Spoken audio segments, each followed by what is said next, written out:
Morning everyone. Magandang umaga sa inyo lahat, most especially sa aming mga bisita. We're so glad to have you here. Sir Justin and si Karen ba yun? Jocelyn. May Karen ako nabasa kanina eh. Ayan. Karen. Sino bang Karen? Karen. Ayan. Talagang mahina ako sa pagdating sa pangalan. Okay. So, we're so glad to welcome you all, most especially sa aming mga bisita on-site and online, and even for those returning. In fact, yung dalawa pong, yung tinawag po ni Pitcher Judel kanina ay nakita ko po yung kamay niya nung nag-raise po siya nung last time during the invitation, and he accepted the Lord Jesus Christ as his Lord, personal Savior. So we praise God for that. You know what? Wala po kaming ibang motive why we are inviting visitors. It's not to change your religion, but to let you know that there is a Savior. And His name is Jesus Christ. So, as we continue our series of lesson, we started to tackle about always rejoicing. And tayo po ay nasa introductory part. In fact, we mentioned many things about what Apostle Paul says in the first chapter. And this time, we'll be reading Philippians chapter 1, verse 1 to 5. We'll be finishing this instructional greeting. This is the part 2 of the lesson 1 about always rejoicing, because this is a series of lesson that discuss about a verse-by-verse study of the book of Philippians. Philippians chapter 1, verse 1 to 5. Let's have a responsive reading. I will be reading verse 1, you read verse 2, and then when we reach verse 5, let's read in unison. Can I hear amen?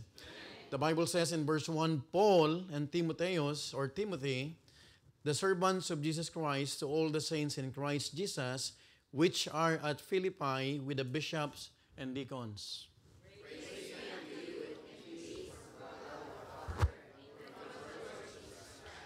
I thank my God upon every remembrance of you.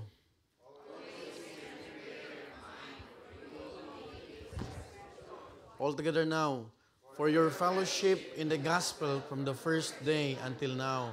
Let's talk about once again, always rejoicing. Let's go to the Lord in prayer as we ask everyone to close your eyes so that no one can distract you. Let's bow our head and close our eyes as we will ask the Holy Spirit to guide us and give us spiritual illumination as we study this topic. Lord, thank you once again, Lord, for another privilege for all of us to come boldly unto the throne of thy grace. And even, Lord, to gather in this place with a joyful heart, because it is your marvelous grace shed in our hearts, O Father, that even, Lord, we have challenges, we have personal problems, Lord. We could still rejoice with you because of your grace and because of the Holy Spirit, Lord. Thank you once again, Lord, for this opportunity, for the blessing, for guiding us for the past few days. And even, Lord, thank you, Lord, for giving us another opportunity to welcome our visitors in our church. Thank you, Father, and we ask that the Holy Spirit will continue to work in our midst, O Father. And if there's any sins that could hinder our study, please be the one to sanctify us through the blood of the Lord Jesus Christ. And I pray also, Lord, that you will bestow the wisdom that I need, Lord, so that I could be a blessing to your people, and we could learn many things about this passage, O God. Thank you, Father. We also commit all these things in the mighty name of the Lord Jesus Christ. Amen and amen. Please be seated. Good morning. Good morning. Always rejoicing. As we continue on, always rejoicing in this lesson, let us remember that church is not just a building or a program. You still remember that? It is a family of people being shaped into Christ-likeness. In Philippians chapter 1, verse 1 to 5, it reminds us that the true joy flows from our life together in God's order. So we tackle about a reminder of church order, isn't it? And we discovered that we could have joy in our hearts even we have problems if we will start to obey and continue to obey God's commandment. Can I hear amen? Without obedience, it is impossible for us to experience joy in our Christian walk. Now, I've mentioned also last Sunday, this is only a recap, the church is not primarily about buildings. Have you remembered that? programs, or even personalities. That is why we need to be mindful that your personality, your upbringing, your background does not matter, because what matters for all of us is Christ's transformation. Now, also, we have to understand this morning that God's goal is not just to gather people to construct a physical church, because church is not a building. Church are people. Can I hear amen? Pag sinabing church, hindi po to yung lugar na may cross o building. Pag sinabing church, it is derived from the Greek word ekklesia. No? In our Baptist distinctives, we learned that when Jesus Christ said that, I will build my church, thou art Peter, it speaks about ownership.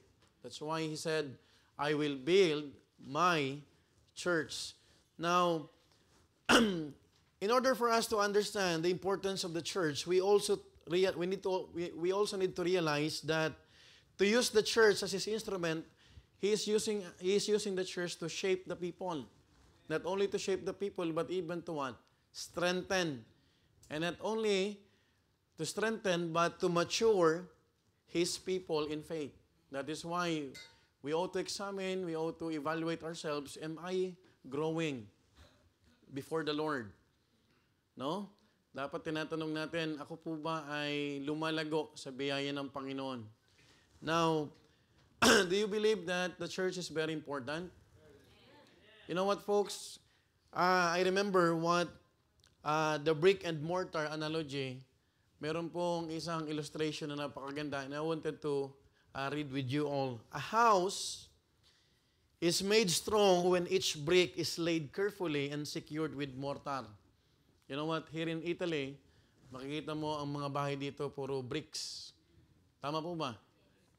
One brick alone offers nothing, but together they form a solid structure. When we had our Nehemiah Project 2.0, nakita ko kung paano tinibag yung banyo. And I found out that wala palang gaanong bakal dito. Are you following? And we're so privileged, we're so thankful to the Lord because hindi pinapahintulutan ng Panginoon na magkaroon ng lindol sa Italy. Because if it will happen, katulad ng lindol sa Pilipinas, you would imagine the effect that could happen because ang mga buildings dito ay hindi siya ready for earthquake. That is why we have to understand that we need to be thankful to the Lord. Na yung mga naranasan po ng ibang bansa, hindi natin nadadanas. Are you following? Now, similarly, each believer strengthen the church through their presence, encouragement, and service. You know what? Pag isa, dalawa, tatlo, nung nagsisimula pa lang ang gawain ng Panginoon, hindi nakaka-encourage ang ganun bilang. Are you following? Pero pag ang gawain ng Diyos ay dumadami, nagkakaroon po ng tinatawag na encouragement. What would you feel if you're only 1, 2, 3, or 4 people inside the church? Do you feel encouraged? I don't think so. Pero nakaka-encourage kapag nagsisiksikan. Are you following? Because numbers speaks about growth. No? Outwardly.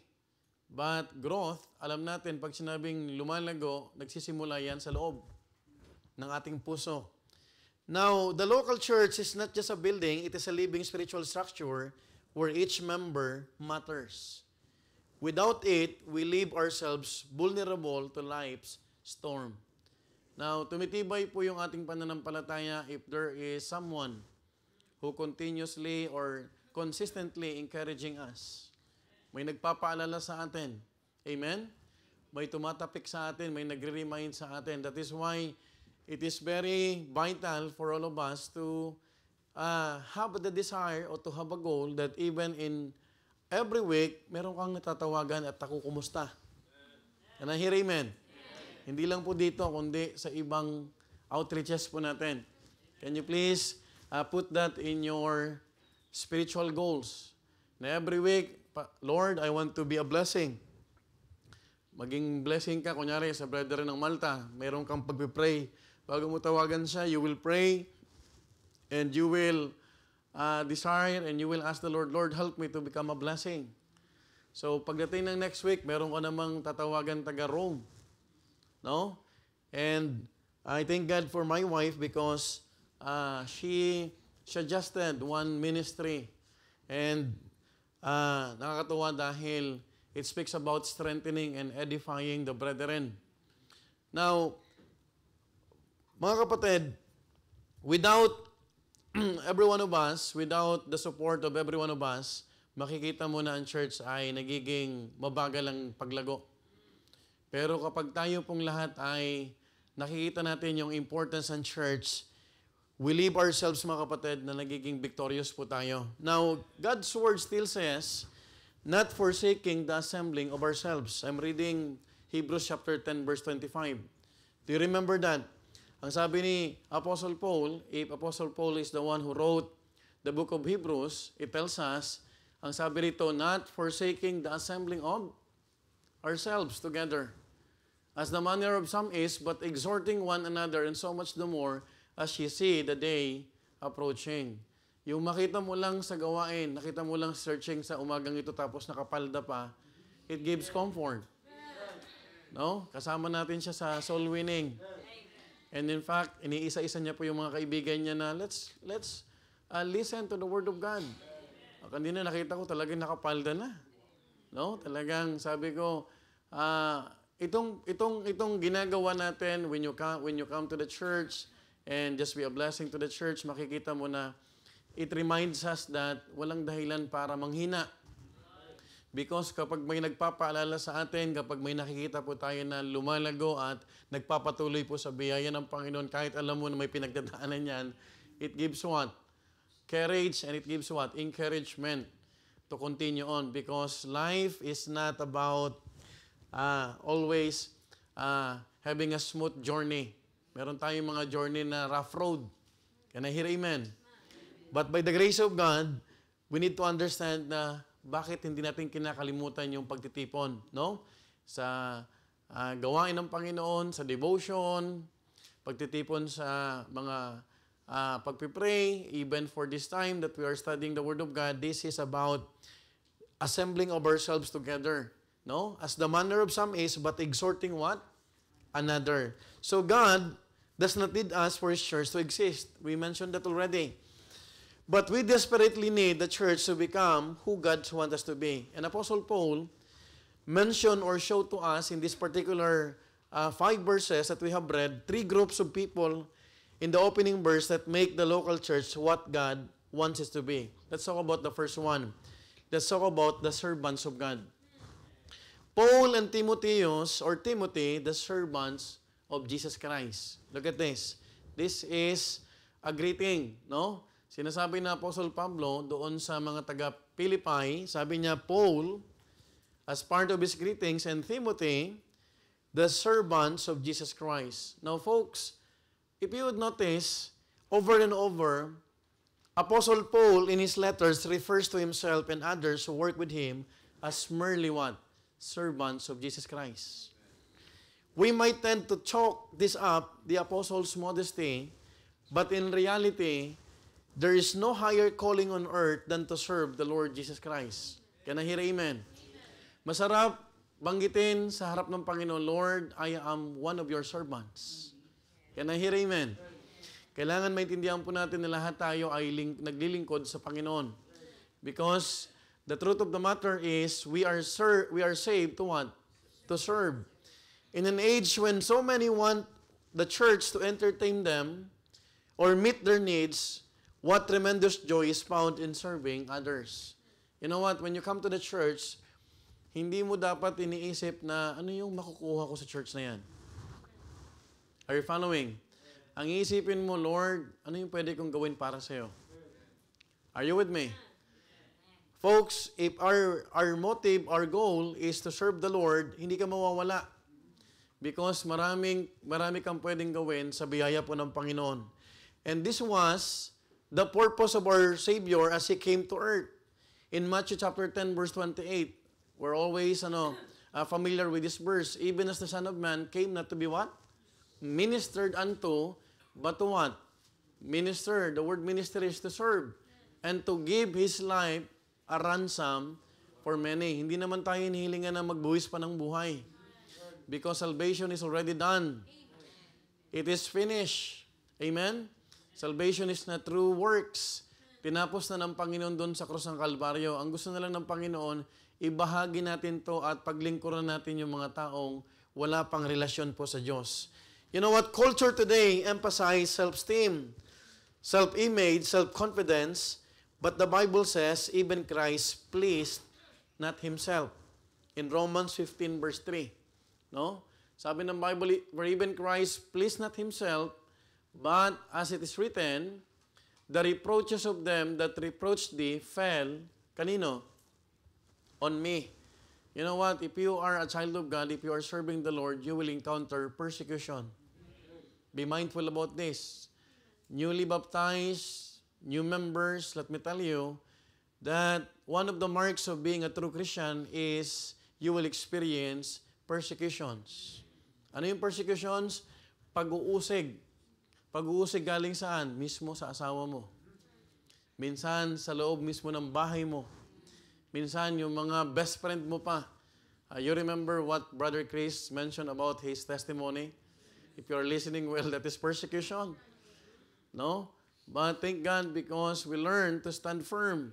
That when it comes to the name of Jesus, it should be what? Holy.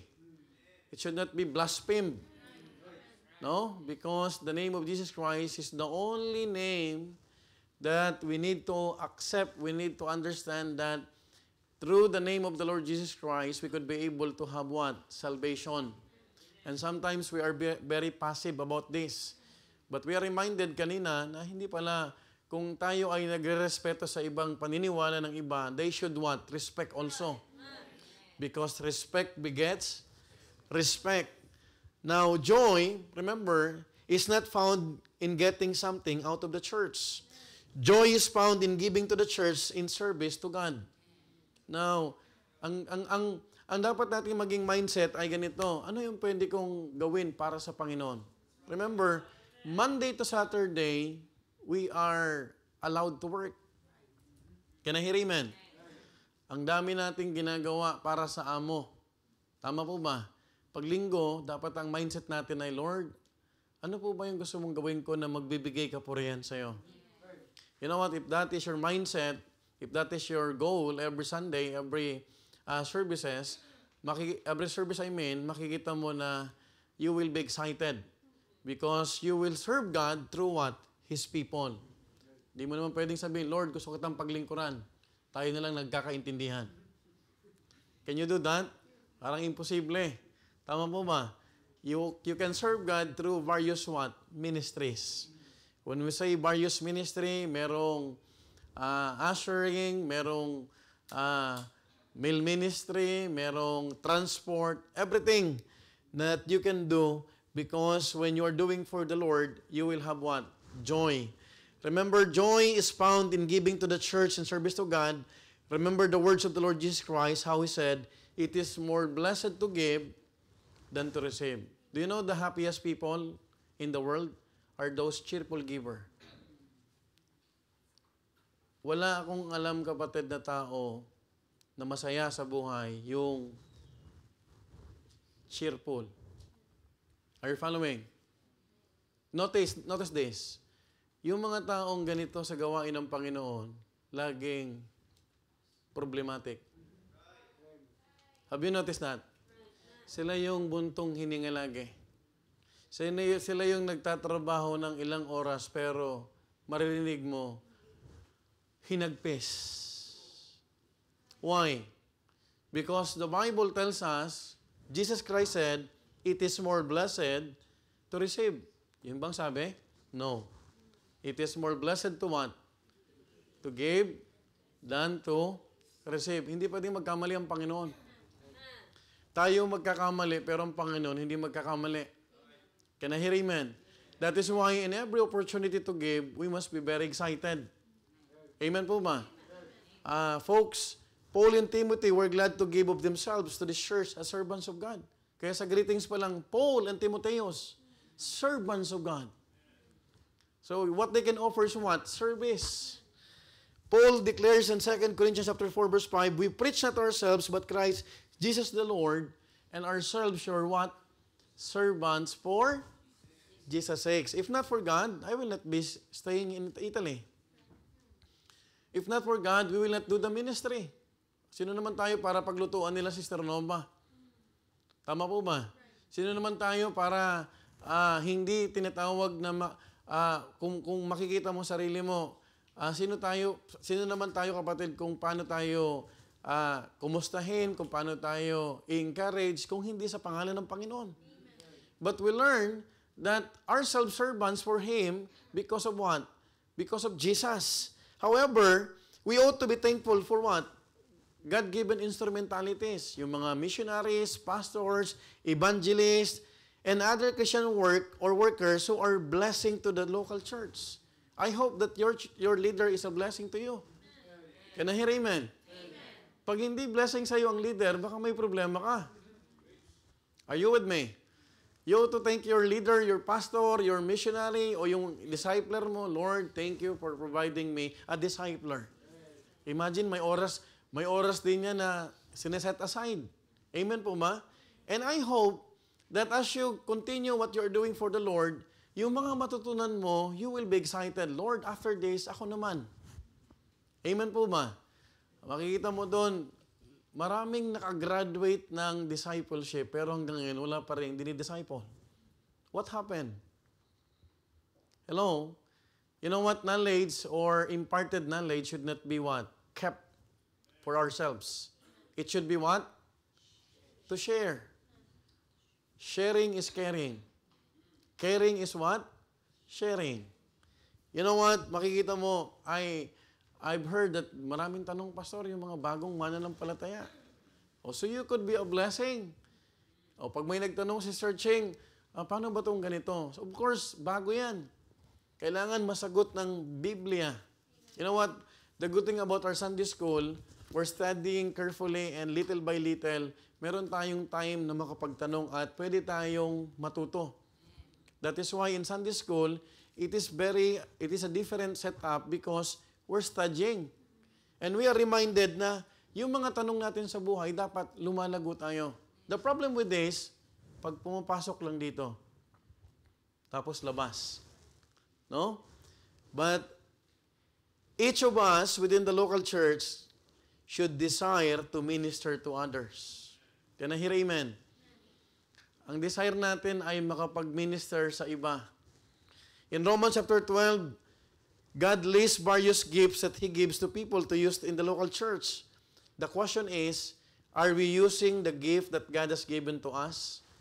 In Galatians 6:10, as we have therefore opportunity, let us do good unto all men. Meron ditong special. Specially or prioritize what? Unto them who are of the household of faith. Sino ang household of faith? Sino? The spiritual family. The household, when we speak about household, it speaks about what? Family. Kasi minsan may mga bisita tayo, minsan makikita mo na they were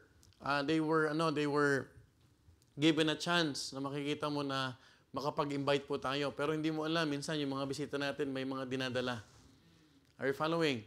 Tapos pag may dinadala, ang taong may problema, hindi mo na pwedeng bagsakan na isa pang problema. Ang kailangan niya, encouragement. Minsan, naririnig mo na nagsasabi ng problema, sasabihin mo, ako din, may problema din ako eh. Are you listening? Now, what if someone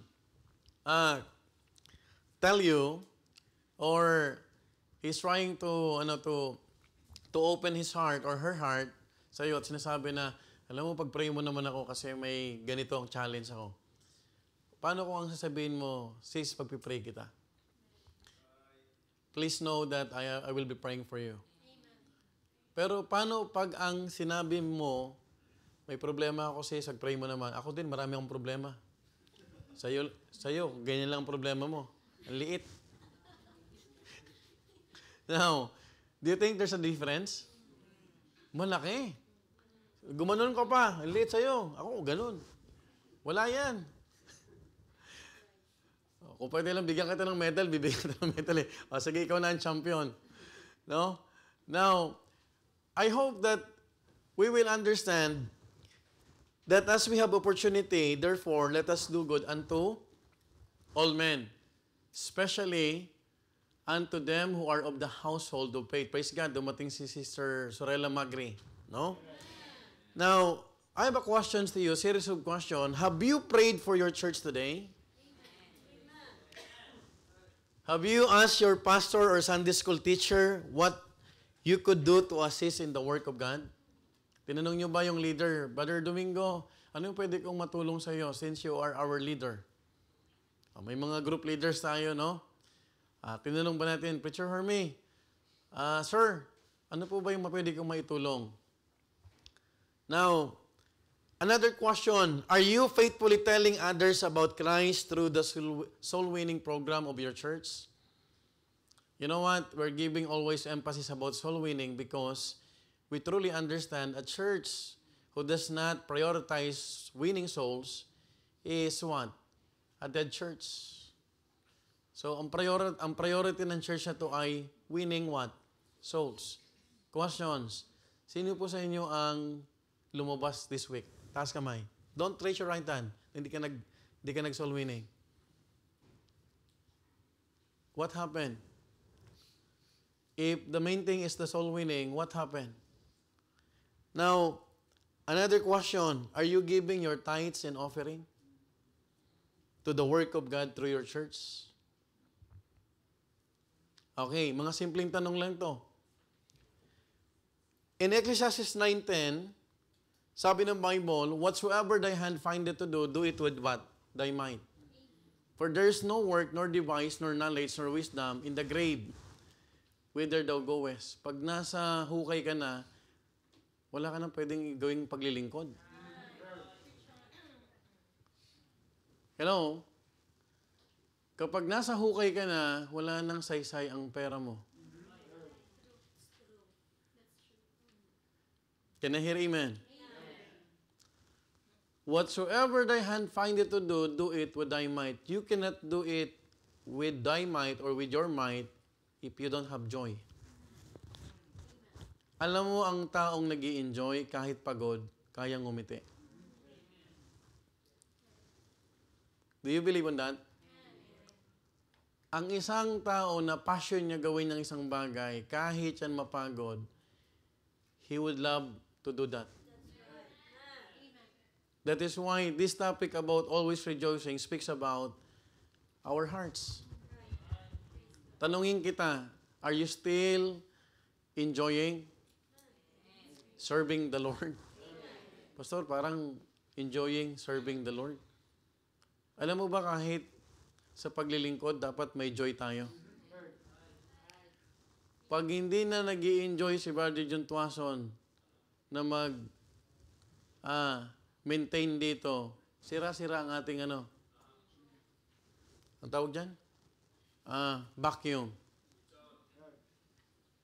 Hello, kaya tumatagal ang vacuum kahit luma na, kasi nag-i-enjoy pa rin siya.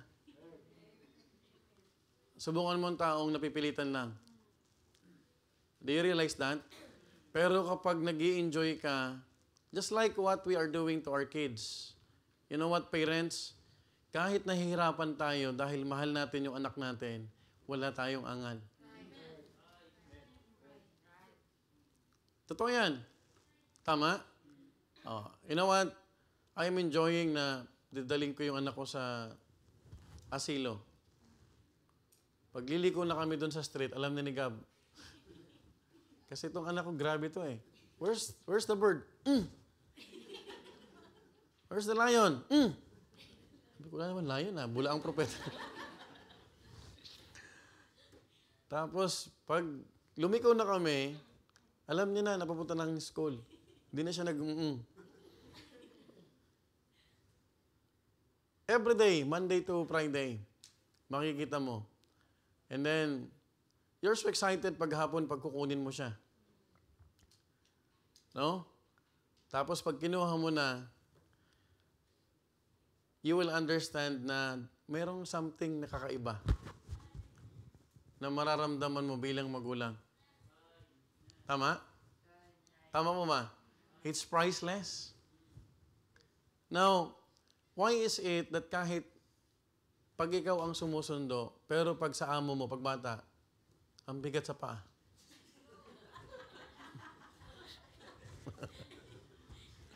Totoo hindi?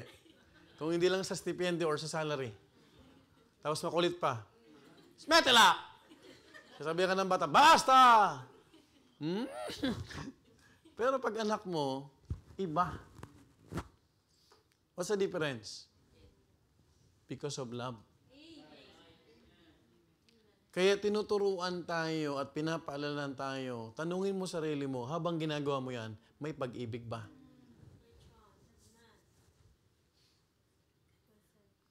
Pag walang pag-ibig, you won't know. Honestly, yung mga gusto magpastor, gisip-isip ka, every week, magpiprepare ka ng 3 to 4 sermons. Tulog na yung asawa mo, ikaw gising. Tulog na yung membro, ikaw gising. But you are not enduring, you are enjoying. Kasi buhay mo na yan eh. Kita ko kung sino mga naka-online, alas 3, naka-online pa. Oh, sige. Tumingin kayo sa akin ng mata sa mata. Alam ko. Sabi ko, spiritual to ah. Ano bang ginagawa nito? Buti na lang, art magtanong eh. Tulog eh. Hindi nagpipray ito. But I just learned that if you are enjoying, it's because you love what you're doing. Sir Martes, nag-enjoy ka ba na makita si Samantha na kahit alam mong, minsan yung mga anak natin, lakas kumain, di ba? Oh, si Sister Leonie, pag hiningaan ni Jerry yan ng pambili ng pagkain, bubunot ka talaga. Pero, pag wala ito, iba. That is why mawala na lahat, wag lang yung pag-ibig. The servants of God. You know what? The joy of the Christian life comes in service rather than selfishness. Apostle Paul mentioned that they are servants. Ito yung unang klase. Pangalawang klase, the saints of God. He mentioned in verse 1, to all the saints in Christ Jesus which are at Philippi. Now, I want you to notice this phrase, to all the saints. Sinong saints dito? Ha? Kanino? To all the saints in Christ Jesus which are at Philippi. Yung mga believers sa Philippi. Now, Apostle Paul addresses all those who are in Christ Jesus as saints. Nakakalungkot kasi sa religion, ang santo ay kailangan munang dumaan sa canonization. Have you noticed that? Now, pag ikaw naging santo, kailangan meron ka munang demonstrating heroic virtue. Sa religion, ano pa yon? Merong canonization process. Pero sa ating mananampalataya, lahat pala tayo ay santo. Hello? What a privilege. Kaya nga pinag-iingat tayo ng testimony. Kasi pag hindi maayos ang testimony natin, nababahiran tayo. Santong kabayo ang tawag sa atin. Are you following? But if we are very careful, kapatid, sa religion matindi. Bago ka maging santo, meron mo ng official recognition ng Vatican. Have you noticed that? Kailangan meron kang tinatawag na miracle na nakascribe sa'yo. Ina-assess pa yan, pinag-aaralan. Ito bang si Saint ganito ay anong nagawa niyang miracle? But you know what? We're always listening to the pulpit. Ang miracle ngayon na nag-i-exist, yung transformation ng buhay. Hello? Are you following? And I think that because unti-unti ang religion ngayon natututo. Oh, na-mention to ni Peter Del. You remember that the Pope of the Vatican right now, he mentioned that the Virgin Mary is not the co-redemptive, ano?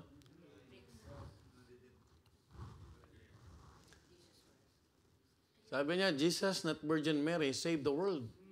The Vatican says. Unti-unti. But the Bible is constant. Heaven and earth shall pass away, but my word shall not pass away. Sa religion, tinuruan tayo na si Mary, pag hindi ka tinanggap ni Kristo, pwede ka lumapit sa ina. Because Mary is the mother of God. Wala nun si searching sa Bible. Mary was never the mother of God because God has no mother, parents. Alpha and the Omega. From eternity to eternity.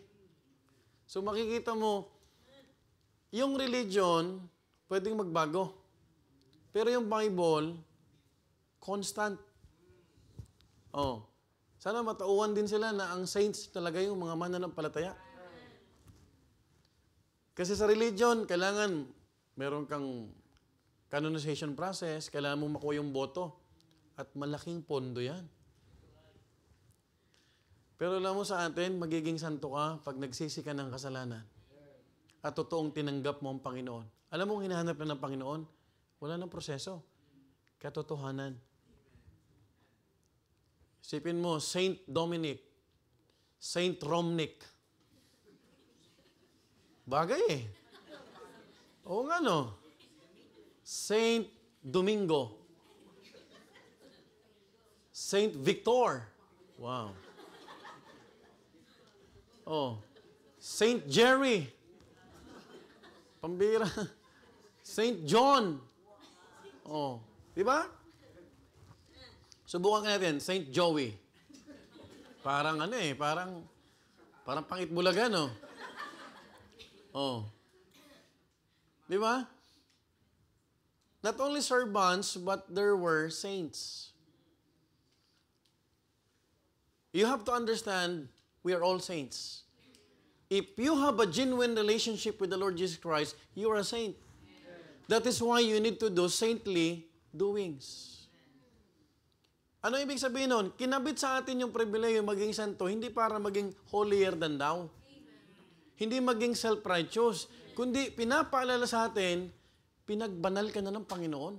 Be ye holy, for I am holy. Amen po ba? Now, there's one thing that I've discovered. People are what? Mesmerized, or they were following false doctrines or false teaching because they are ignorant to the Word of God.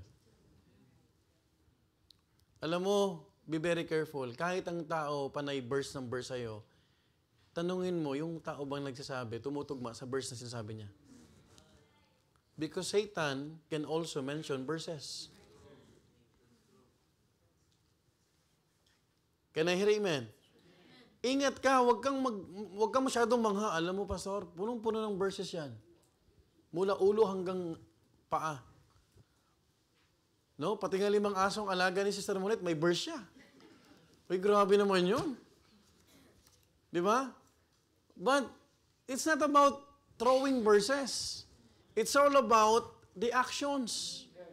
Kung tumutugma saan? Sa verses. Now, in the Bible, the moment we trust Christ as Savior, we are declared what? Saints. Can I hear amen? Paul makes this clear in his greeting to the church at Corinth. Look at this, another verse. 1 Corinthians 1 and 2. Unto the church of God which is at Corinth, kanina Philippi, ngayon naman sa Corinth, to them that are sanctified in Christ Jesus. Kailan nagsisimula ang sanctification? Sister Noma, discipleship 1 and 1, salvation, lesson 1. Kailan nagsisimula ang sanctification? Yun. After your salvation.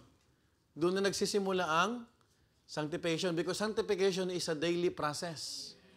Look at this. Sanctified in Christ Jesus, called to be what? Saints. Sino ang mga tinawag na saints? Yung mga nasa Corinth. With all that in every place, call upon the name of Jesus Christ, our Lord, both theirs and ours. As Paul greets the church here at Philippi, he addresses it to all the saints.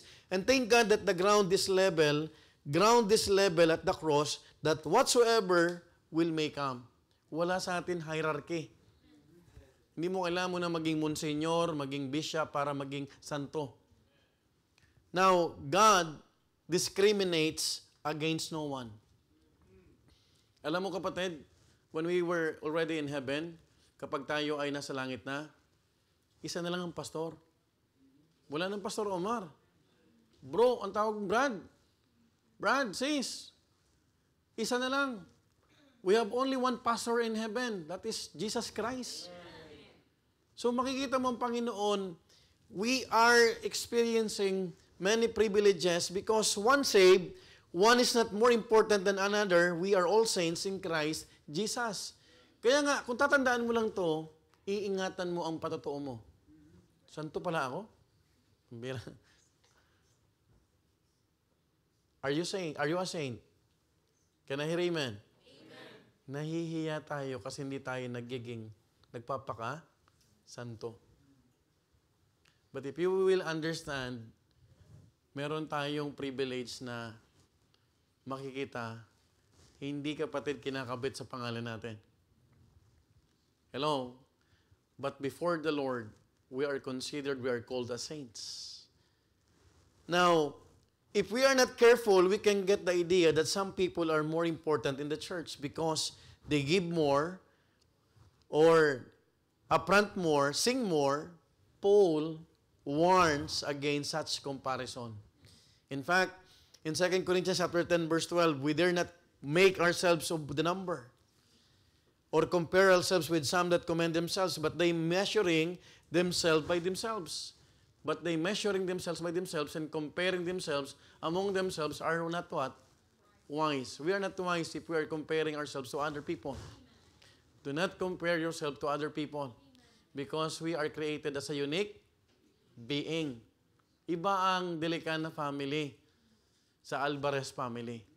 Walang dahilan para magkumparahan tayo. Hello? The truth of the matter is we are unique in the eyes of the Lord. We will no doubt be surprised in heaven at who is exalted and rewarded for their faithful service. It might not be those that are esteemed now.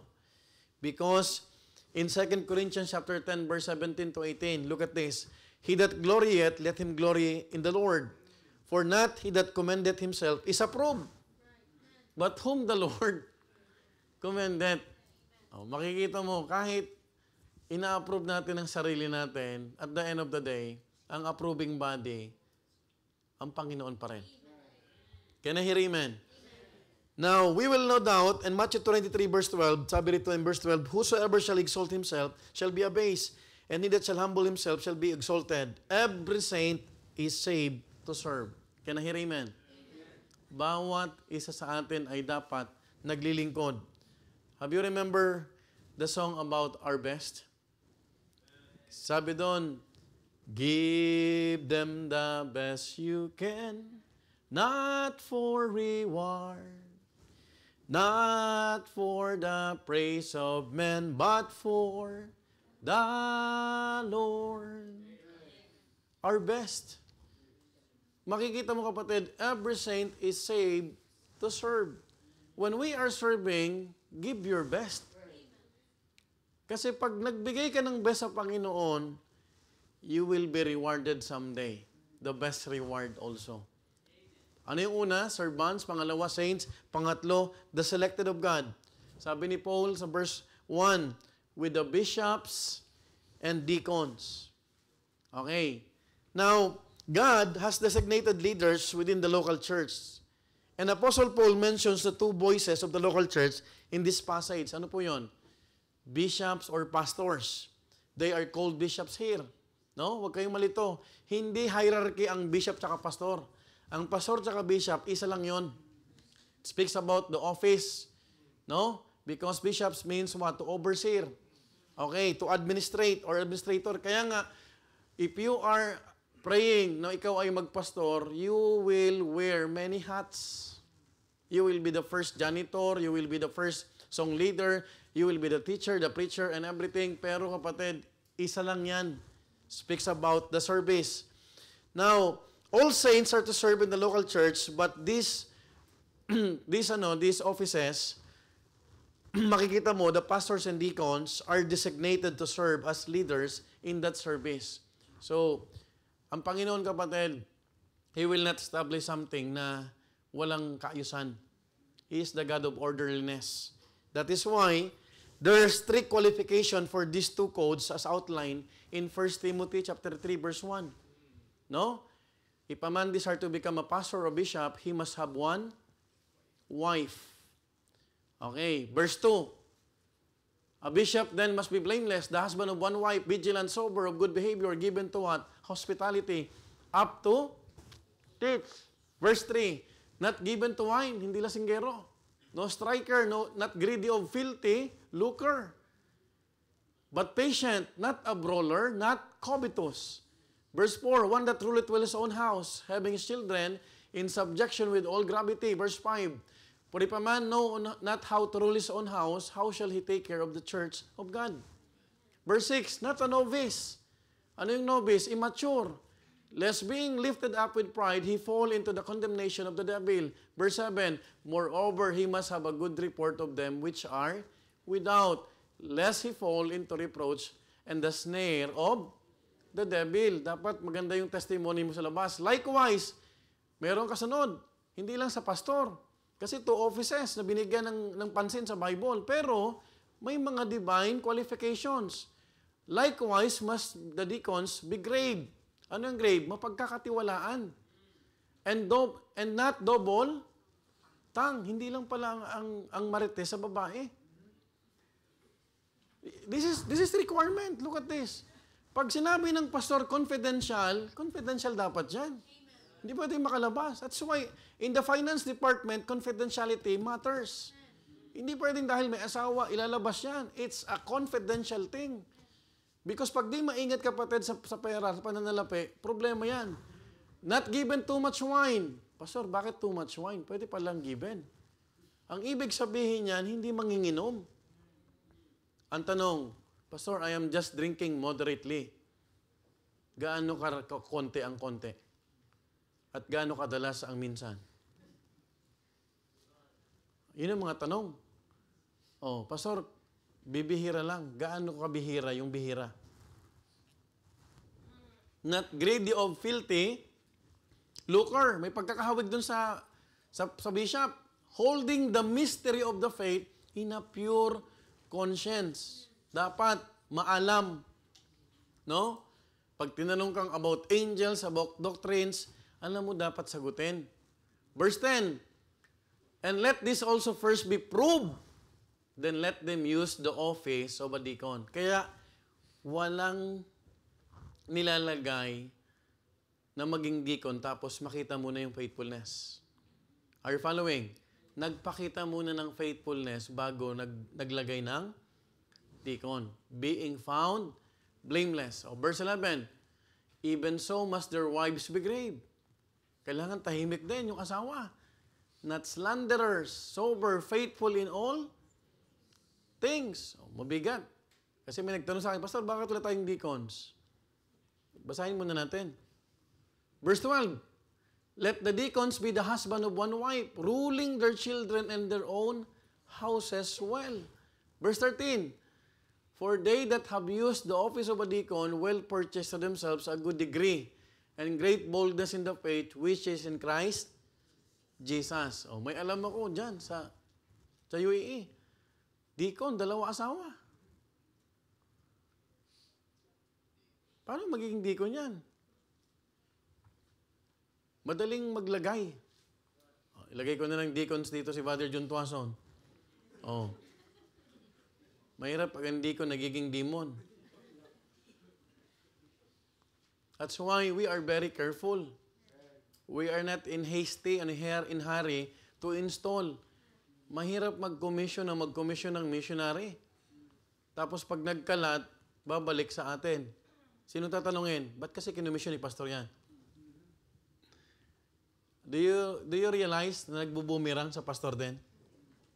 That is why Apostle Paul mentioned lay no man suddenly. Laying of hands, kasi pag kinumission mo na yan, you are done. Pag nagkalat yan sa ministry, kaninong balik? Sa pastor. Right? Tama po ba? Hindi madali. Because if you are a pastor, you will wear many hats. Oh, hindi ka pwedeng mamili. Ito lang gagawin ko. Alam mo, dapat lahat yan.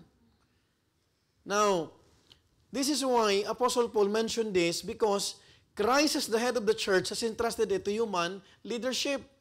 As members of the church, we should be praying daily for those in leadership and carefully heed their instruction and guidance. Please do pray for our leaders of the country. Magulo sa Pilipinas. In fact, nagkakaroon ngayon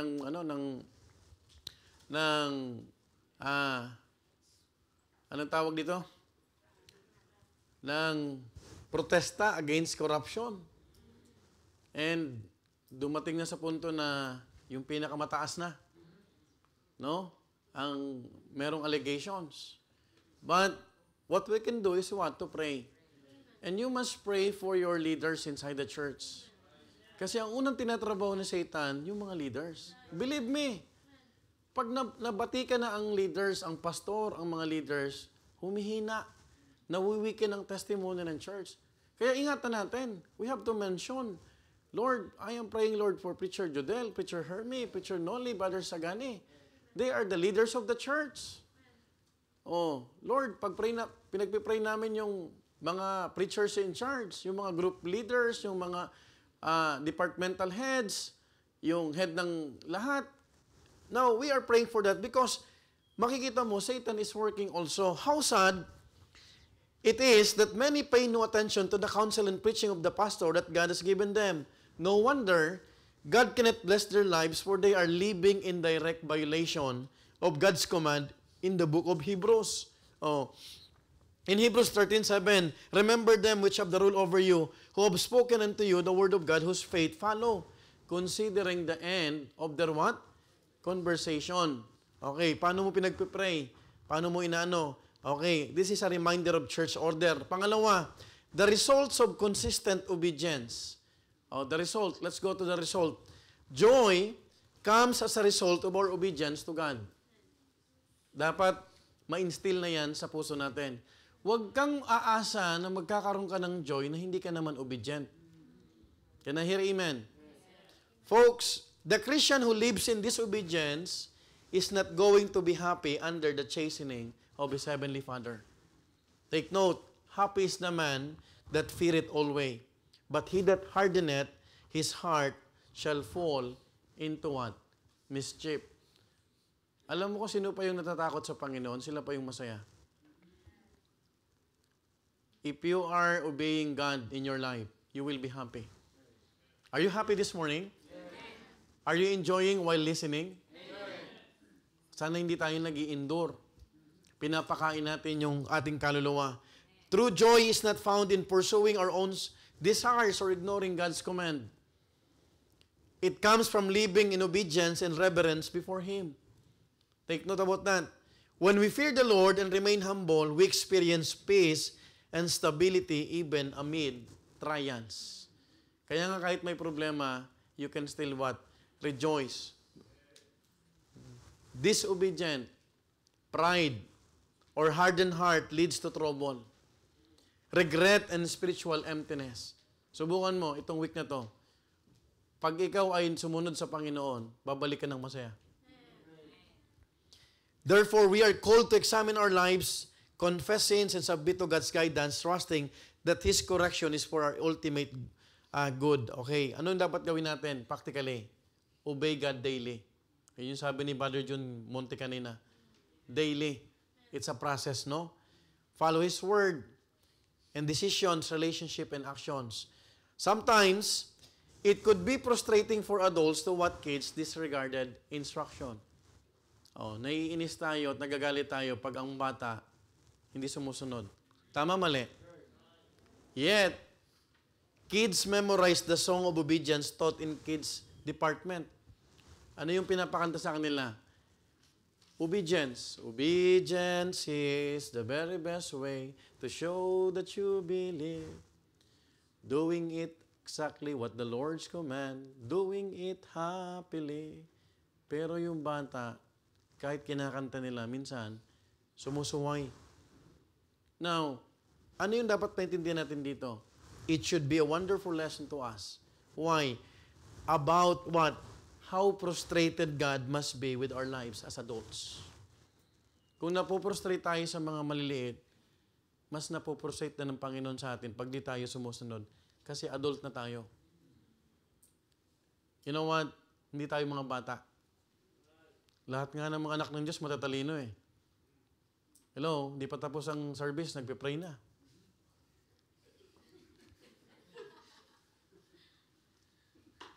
Oh, di ba tama? Tama? Now, you have to understand, no doubt Apostle John was merely expressing the heart of God when he wrote, I have no greater joy than to hear that my children walk in truth. Sinabi yan sa Bible. In John 4, 3 John 4, sabi doon, I have no greater joy than to hear that my children walk in truth. Jesus Christ also said in John 14:15, if you love me, keep my commandments. Ye are my friends if you do whatsoever I command you. Oh. Lahat pala tayo ay kaibigan ng Panginoon kapag tayo ay sumusunod sa Panginoon. Now, if we love God, we will keep the commandments. Ano yung mga commandments? Alam naman natin. Right? Pero minsan, naghahanap tayo lagi ng something na magpapasaya sa atin. In fact, yung kasayahan sa pagsunod lang pala. Hello? For obeying God, you will experience real joy. Pero subukan mo na hindi sumunod sa Panginoon. Makikita mo na there's always what? Struggle. There's always something in your heart na hindi mo mapaliwanag na bakit ayaw mo nang maramdaman pero yung pa rin ang nararamdaman mo. Why? Because we are disobeying God. Folks, I hope that we learned something this morning. Do you have any question? Question? Si Sir Danica.